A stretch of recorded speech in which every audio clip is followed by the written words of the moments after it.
또 귀한 가정 하나님께서 세워주셔서 믿음의 가정으로 세워갈 줄로 믿습니다. It is our privilege to join and welcome to Faithful family. So please keep to the good fellowships, our faithful communities for God and for your family. 캘리포니아 주택 렌트비 조사 연구에 따르면 캘리포니아의 평균 렌트비는 1,698불을 지출하고 있다고 이제 기록을 하고 있고요. 가까운 LA의 투베드 주택 평균의 렌트비는 3,190불에 이르고 있습니다. 그래서 제가 몬트레이에 올 때 몬트레이의 평균 주택 비용을 좀 조사해 봤어요. 그랬더니 투베드 아파트의 평균 렌트비가 몬트레이는 3,800불을 넘기고 있다고 확인을 했습니다.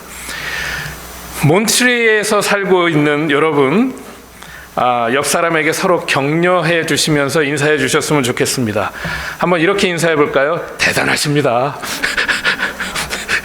수고하셨습니다. 여호수아서 13장에서부터 여호수아는 하나님이 말씀하신 약속의 땅 가나안을 위한 정복 전쟁을 마치고 그 가나안 땅을 이제 분배하고 하나님의 백성들에게 그 땅을 나누어 주는데 이 장면을 볼 때 참 부럽습니다. 우리도 하나님의 그 땅을 오늘 이 집회 이후에 예배 끝난 다음에 여러분 땅은 사는 게 아니었어요. 하나님의 기업으로 주시는 거였습니다. 그래서 오늘 예배를 마치면서 저 문을 나갈 때에 저 책상에서 우리 전도사님이 가능하면 우리 가족별로 교구별로 목장별로 이 지역에 있는 땅을 나누어 줄 수 있다면 얼마나 좋을까라는 헛된 망상을 좀 해보았습니다. 렌트비가 아무리 올라도 걱정이 없이 살 수 있는 그런 삶이 안 되었을까라고 말이죠. 여호수아서 13장에서는 요단의 동편 땅을 분배하는 것을 설명하고 이제 요단강을 중심으로 요단 서편을 15장에서부터 이제 나머지 9지파에게 나누어 주는 그 땅 가운데에 15장에 이르러서 유다 지파에게 하나님의 땅을 그 기업으로 나누어 주는 장면을 우리가 보게 됩니다. 같이 여호수아서를 전체 읽었으면 우리가 함께 이해가 좋겠지만 제가 대략적으로 얘기해 보면 15장에 와서 유다 지파가 기업을 받는데 좀 어떤 면에서 보면 좀 당황스럽기까지 합니다. 왜냐하면 가나안의 그 땅, 하나님이 주시겠다고 약속하신 그 땅을 12지파에게 나누어 줄 때 그 약속의 땅의 가장 중심이 되는 땅, 가장 좋은 땅, 가장 큰 땅을 유다 지파만 받아요. 공평하신 하나님이 왜 꼭 유다 지파에게 가장 좋은 땅, 가장 큰 땅, 가장 비옥한 땅을 주실까? 하나님은 공평한 것 맞나? 라고 누군가는 생각하지 않았을까 하는 것이죠. 사람들이 말하기를 창세기 49장 10절에 야곱의 축복에 근거해서 유다 지파가 가장 넓은 땅을 받았다고 말합니다. 유다가 받은 축복의 내용을 창세기 49장으로 돌아가서 보니까 제가 읽어드리면 임금의 지휘봉이 유다를 떠나지 아니하며 통치자의 지휘봉이 자손 만대까지 이르리라. 권능으로 그 자리에 앉을 분이 오시면 누구요? 메시아시죠. 만민이 그에게 순종할 것이다. 유다 지파는 메시아가 오기로 한 지파이기 때문에 가장 좋은 땅, 가장 비옥한 땅, 가장 큰 땅을 주셨다고 생각을 하게 됩니다. 여러분, 하나님이 공평하신 것 맞나요? 공평하신 하나님이 왜 지파마다 차별을 두셔서 유다 지파는 제일 좋은 땅을 주시고 다른 지파는 어떻게 보면 형편없는 산악 지역을 받은 땅이 있고요, 사막이 섞인 땅을 받아야만 할까요? 왜 그럴까요? 여러분, 하나님의 차별은 하나님의 공평이라는 것입니다. 하나님께 충성을 다한 사람들의 삶이 하나님을 적당히 게으르게 눈치 보면서 섬겼던 사람의 삶에 동일한 보상을 줄 수는 없는 거예요. 그런 의미에서 이스라엘의 12지파의 땅 분배 가운데 나타난 하나님의 차별은 하나님의 공평이라고 이야기할 수 있다는 것입니다. 2주 전에 저는 애리조나에 있는 나바호 인디언 보호구역에 VBS를 섬기는 교회의 지원차 한 주 동안 선교지에 함께 참여한 적이 있습니다. 우리 북가주 지역에서 10여 년 전에 파송된 선교사님 한 분이 그곳에 있기 때문에 우리는 근거를 통해서 계속 협력 선교를 하고 있었습니다. 이남종 선교사님이시죠. 처음 간 지역이었습니다. 애리조나 땅은 그렇게 쉬운 땅은 아닙니다. 모래바람이 12시 이후에는 불어 제끼는데 그 바람이 심상치 않습니다. 온몸이 따가워서 밖에 나가서 바람을 맞기가 힘들어요. 그런데 맞을 수밖에 없습니다. 왜냐하면 교회 화장실이 100m 떨어져 있는 그 간이 화장실 하나밖에 없었기 때문입니다. 그래서 화장실 가려고 하면 그 모래바람을 뚫고 가야 하는데 온몸이 따갑습니다. 그 바람이 입속으로 들어와서 입을 다물고 움직였지만 입 안에 그 모래가 씹히는 느낌을 늘 갖고 살아야 하는 땅이었습니다.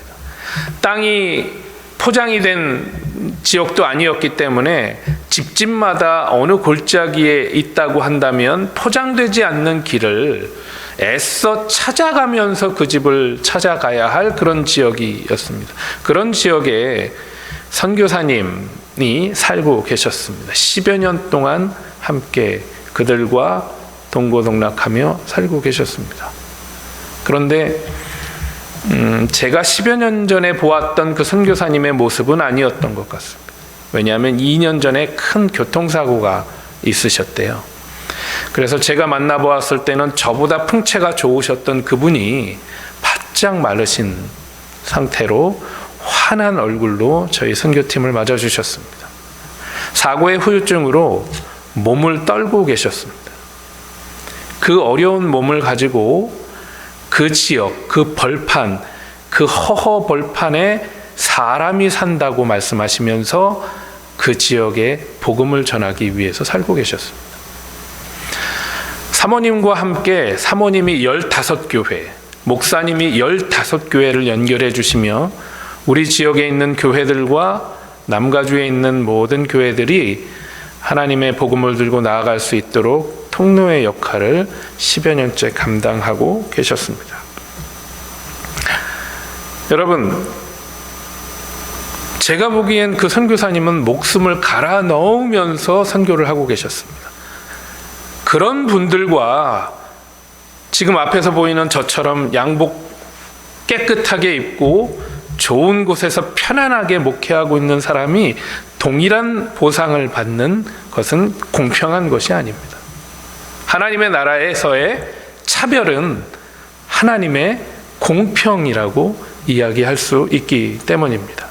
하나님께 충성된 사람이 마땅히 하나님 나라에서 더 좋은 것으로 보상받고 상을 받을 수 있어야 하는 것이 하나님이 말씀하시는 공평일 것이기 때문입니다.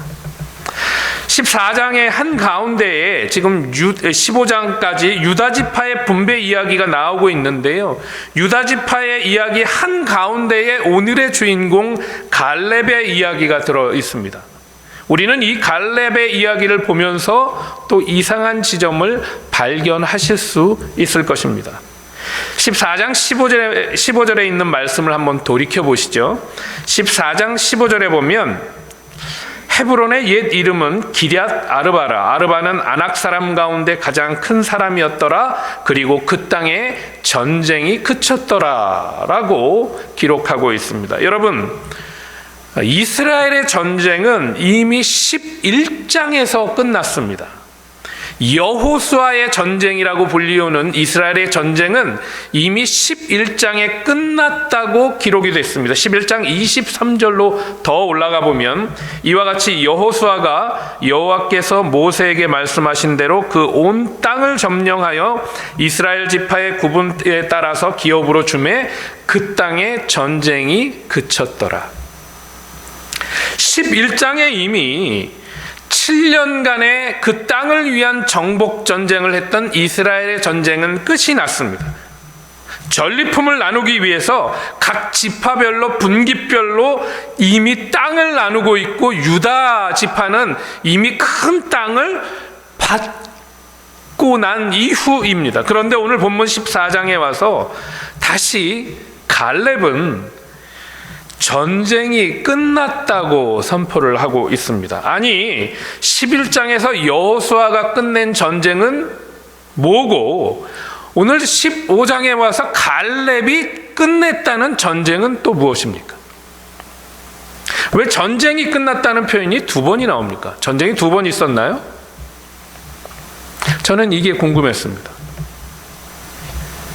이미 여호수아가 전쟁을 끝냈다고 표현했는데 갈렙은 뒤늦게 15장에 와서 왜 갈렙이 전쟁이 끝났다고 표현하고 있습니까?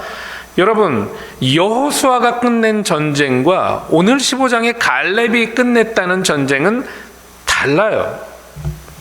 갈렙이 끝냈다는 전쟁은 무엇입니까? 갈렙은 이스라엘의 부끄러운 과거를 끝내는 전쟁이었다는 것입니다. 이스라엘이 12명의 정탐꾼을 통해서 하나님이 약속하신 땅을 정탐한 적이 있습니다. 40년 전에요. 여러분, 이 이야기는 기억하시죠? 40년 전에 이스라엘의 하나님이 약속하신 땅을 위해서 각 지파의 젊은 리더들을 뽑아서 12명의 정탐꾼을 그 땅에 보냈습니다. 그 지역의 이름은 헤브론이었고 가데스 바네아라고 불리었던 곳입니다. 그 지역, 그 사람들, 바로 그 지역과 그 사람들이 오늘 갈렙의 전쟁에 상관을 하고 있는 거예요. 어디야? 헤브론에서요. 갈렙이 오늘 15장에 여호수아에게 기업으로 달라고 요청한 지역이 바로 이 헤브론 지역입니다. 그리고 옛날에 가나안을 정탐하러 갈 때 제일 먼저 간 곳도 이 헤브론 땅에서부터 시작한 거예요. 그런데 여러분, 그 헤브론 땅에서 어떤 일이 있었나요? 민수기 13장으로 다시 돌아가 보면 그 땅 헤브론에서는 그 땅에 아낙 사람 세세와 아히만과 달메가 있었다고 표현하고 있습니다. 이게 무슨 뜻일까요? 여러분, 하나님이 약속하신 땅을 위해서 지파의 리더들 12명이 그 땅을 정탐하러 40일간을 돌아다닙니다. 그리고 돌아와서 보고를 하는데 절망적인 보고를 하게 됩니다. 12명 중에 10명이 증거를 했어요. 뭐라고 했습니까? 민수기 13장의 32절 33절의 내용인데요, 이스라엘 자손 앞에서 그 정탐한 땅을 악평하여 이르되, 우리가 두루 다니며 정탐한 땅은 그 거주민을 삼키는 땅이요, 거기서 본 모든 백성은 신장이 장대한 자들이며, 거기서 네피림의 후손, 이 거인들이라는 거예요, 아낙 자손들의 거인들을 보았나니 우리는 스스로 보기에 메뚜기 같으니 그들이 보기에도 그와 같았을 것이라. 이스라엘의 표현 가운데 메뚜기 같다는 표현은 크다는 의미일까요? 작다는 의미일까요? 여러분, 우리 한국말 표현에, 영어 표현은 제가 잘 몰라서, 작다고 하면 뭐같이 작다고 얘기할까요? 뭐 콩알? 좁쌀만 하다 막 이러면 이게 크다는 표현은 아니지 않습니까? 그와 마찬가지로 이스라엘 표현에 메뚜기와 같다라는 것은 하찮고 작다는 의미를 포함합니다. 그런데 민수기 13장에 그 리더들이 돌아와서 보고하는 자리에서 이야기했던 것이 그들을 보고 우리를 봤더니 좁쌀만 같다, 메뚜기와 같았다라는 악평을 하게 되죠.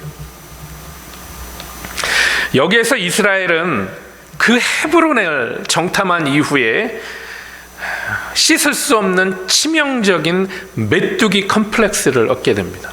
어떤 마음이에요? 그대 앞에만 서면 나는 왜 작아지는가? 그 노래 있잖아요. 그대, 제가 하지는 않겠습니다. 앞에만 서면 나는 왜 작아지는가 하는 그 메뚜기 컴플렉스를 얻게 된 게 바로 그 헤브론 땅에서의 역사였다는 것이죠. 이 일로 인해서 이스라엘은 40년 동안 turn back 해서 광야 생활을 하게 됩니다. 그리고 그 광야에서 아버지 세대 1세대는 모두 그 땅에 묻히게 됩니다. 200만이 되는 인구 가운데 말이죠. 그러나 그 중에 2명, 여호수아와 갈렙은 하나님을 온전히 쫓았다 표현합니다.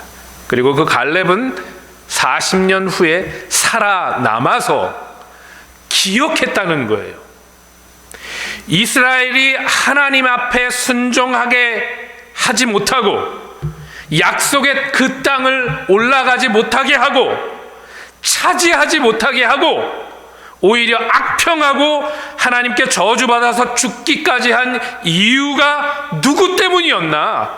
바로 그 세세와 아히만과 달메로 표현하는 그 안악자손이 있었기 때문인데, 그 안악자손이 아직도 그 헤브론 땅에 있었다는 것이죠.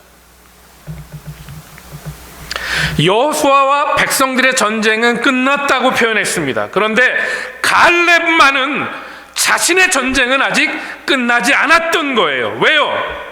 아직 그 땅에 안악자손들이 남아 있었고, 갈렙은 그들 때문에 입은 이스라엘의 수치를 기억했다는 것입니다. 갈렙의 눈에는 이스라엘을 수치스럽게 만들었고 하나님 앞에서 거역하게 만든 네피림의 후손 안악자손이 그 땅에 남아있는 한 그에게는 전쟁이 끝난 게 아니었어요. 누구에게는요? 갈렙에게는만. 사랑하는 성도 여러분, 세상을 이기고자 하는 하나님의 사람들은 그 마음속에 항상 거룩한 분노가 있어야 해요. 관해라는 표현이 아닙니다. 거룩한 분노를 바꿔서 이야기한다면 부끄러움을 느낄 수 있는 마음이라는 것이죠. 거룩한 분노, 이 수치심을 느끼지 못하는 사람은 하나님 앞에 쓰임받기가 어렵기 때문입니다. 여호수아와 갈렙, 젊은 리더들 12명 중에 그 9세대 중에 오직 2사람만 온전하게 남았습니다. 전쟁을 끝냈습니다. 오직 하나님을 온전하게 쫓은 여호수아만 전쟁을 끝내는 거예요. 그리고 또 하나님을 온전하게 쫓은 갈렙만 그 전쟁을 마무리했던 것입니다.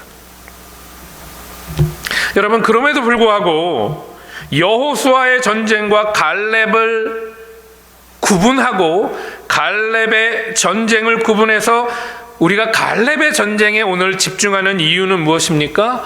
오늘 우리 시대에 우리 교회가 보여주고 있는 수치를 보라는 것입니다. 세상에서 더 깨끗하고 세상을 이끌고 정직하고 복되고 남을 위해서 헌신하고 희생하는 대명사가 되었던 교회가 이제는 더 이상 기대하지 못하는 공동체로 남아가고 있는 우리 시대의 교회의 수치를 보라는 것입니다. 섬김이 없는 대형 교회들이 보여주는 그들의 삶을 세상은 더 이상 하나님의 자녀들이라, 교회의 부흥이다 라고 이야기하지 않습니다.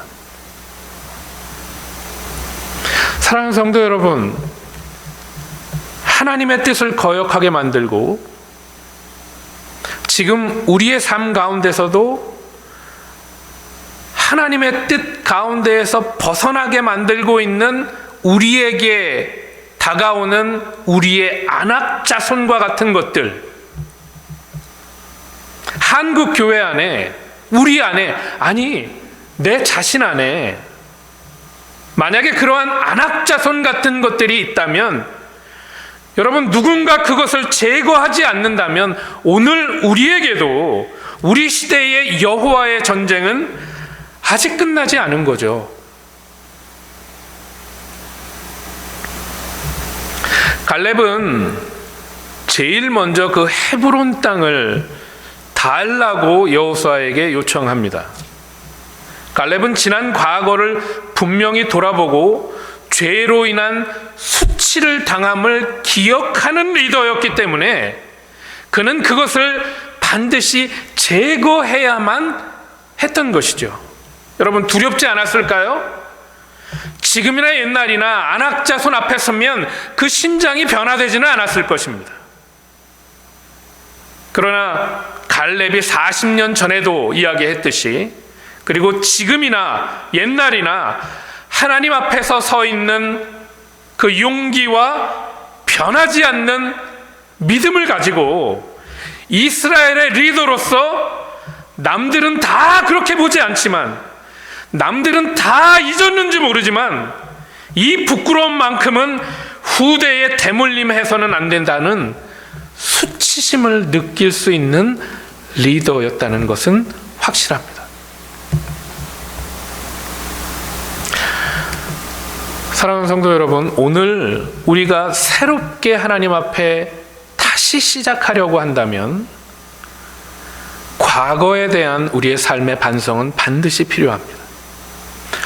어물쩍 넘어가서는 회복되지 않아요. 하나님의 사람으로서 이 세상을 정복하라고 하셨던 창세기의 하나님의 명령에 순종하는 우리의 삶이 된다면, 거룩한 백성으로 이 땅에 다시 한번 서는 하나님의 백성으로 우리가 기대한다면, 우리에게 갖추어야 할 리더십에 큰 상처가 될 수 있는 우리에게 남아있는 수치스러운 것들, 그것을 우리는 제거해야만 한다는 것입니다.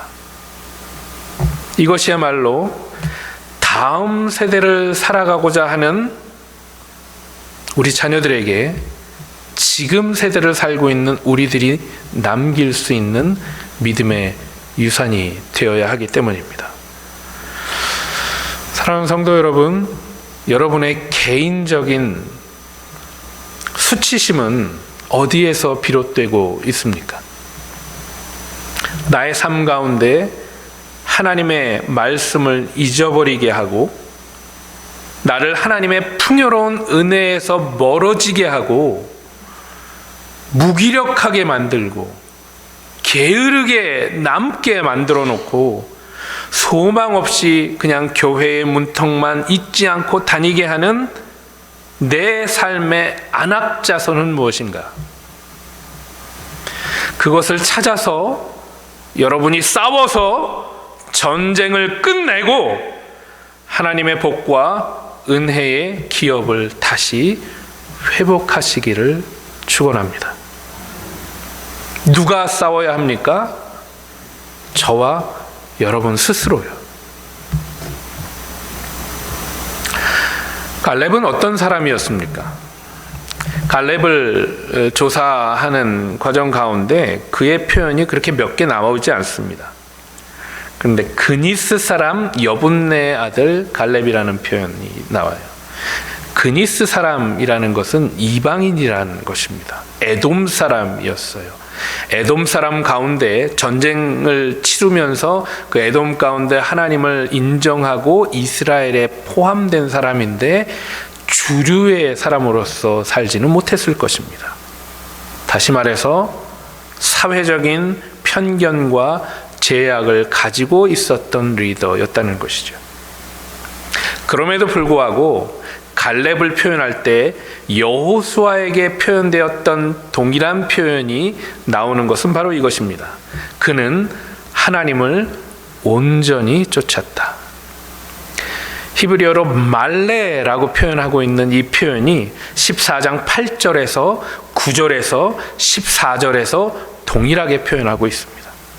그런데 우리 개역성경은 그것을 해석해서 그 말레 온전이라는 부사를 빼놓고 있더라고요.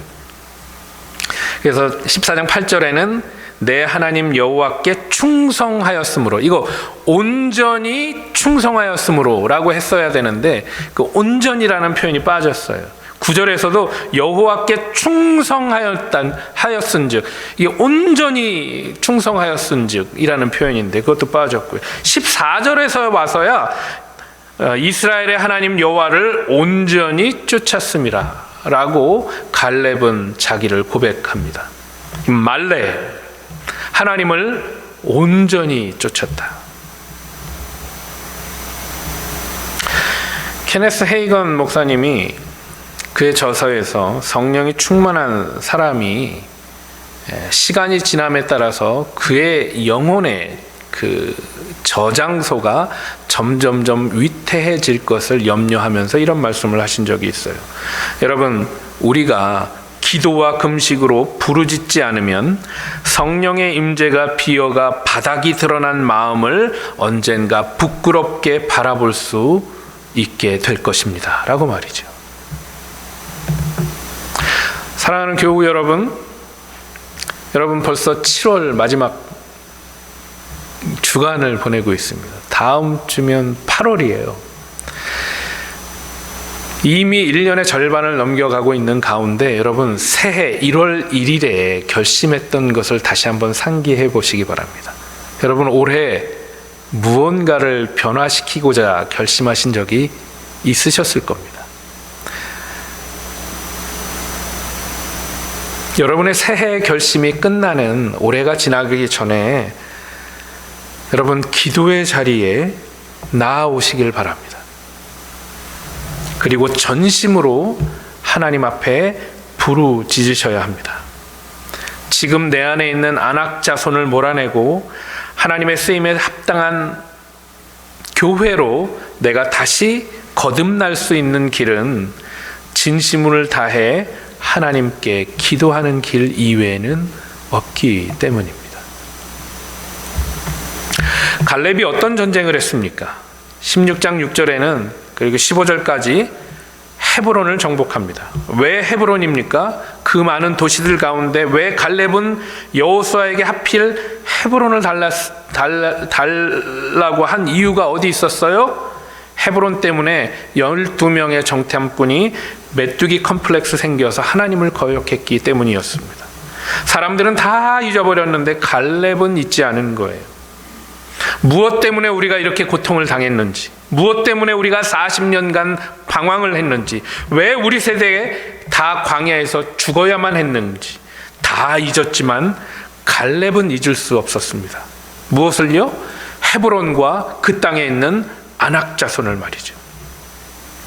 오늘 말씀을 맺겠습니다. 오늘 말씀이 저와 여러분에게 오늘 한 가지 도전을 하고 있습니다. 오늘 나의 하루에 하나님을 잊게 만들고 나를 주저앉게 만들고 무너뜨리고 있는 나의 헤브론은, 나의 안악자손은 무엇인가?